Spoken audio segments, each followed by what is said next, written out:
Hey, how's it going? It's Daniel with Cuervo ATV. Today we are looking at battery and connection problems. This is very common. I don't know what the deal is with manufacturing or if it's at dealer level. I'm assuming that's at manufacturer level, but I see the same problem over and over. Bad batteries and starter relay problems, but I think it stems from this one connection that I'll show you in a minute. So,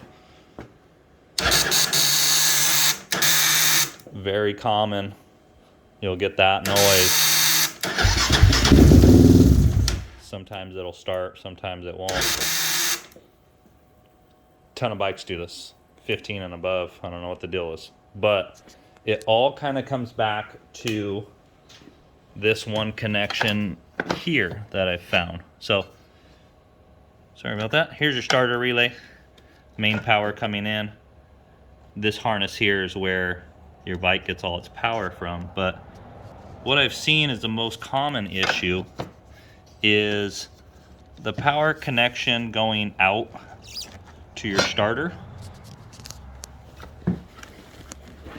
That cable is kind of hard to see and get to and tell if it's loose or not when it's tucked down in the pocket where it goes. But what is happening to all of these is that bolt is getting loose and it's actually arcing across the cable to the starter relay.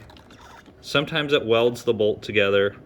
Sometimes it arcs and causes high resistance. I think this, I've seen this so many times now, it's killing the starter relay, and you go and replace the starter relay and it'll fix it because you're loosening, getting rid of that connection, and you clean it up by retightening it. But I think this connection is what's killing the batteries over time, because you'll get a high resistance here and it'll throw a much higher amp load on the battery, and then you'll have excessive crank time on the battery, and then your battery will fail.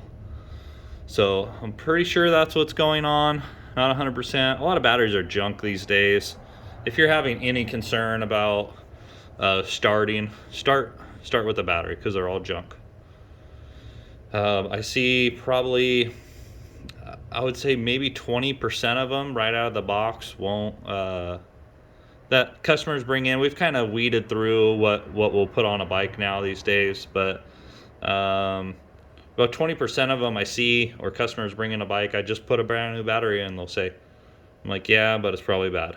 So at least 20% of them bad right out of the box. So, but this is a major issue that I see over and over again.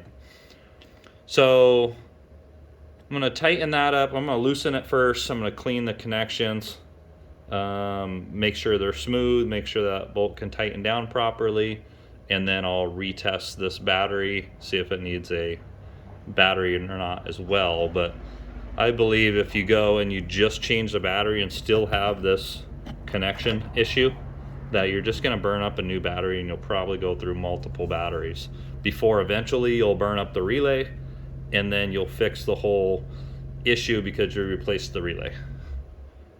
But that's a short one for today. Battery issues are nonstop. They're not getting better.